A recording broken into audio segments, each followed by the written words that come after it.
আসছে পরের খবরে ডাউন হাসনাবাদ মাঝেরহাট লোকালে আগুন, আতঙ্ক, ট্রেনে ধোঁয়ায় আতঙ্ক ছড়ায়।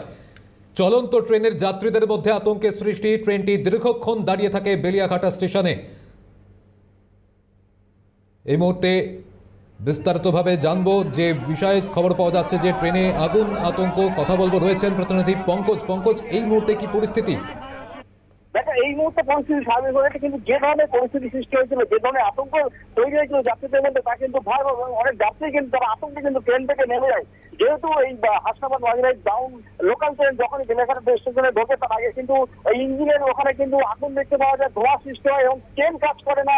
তারা একটা শক অনুভব করে যে বিদ্যুৎ শক দিচ্ছে এবং এই কামড়ের মধ্যে আতঙ্ক ছড়ায়। কিন্তু তারপরে বেলেঘাট স্টেশনে আসার পরে পাইলট চালককে বলার পরে ট্রেন তিনি দাঁড় করেন। দীর্ঘক্ষণ ট্রেন দাঁড়িয়ে থাকে, তিনি কিন্তু এসে দেখেন, পরীক্ষা নিরীক্ষা করেন, তারপরে কিন্তু ট্রেনটা ছাড়ে। সৌমজিৎ। ধন্যবাদ পঙ্কজ।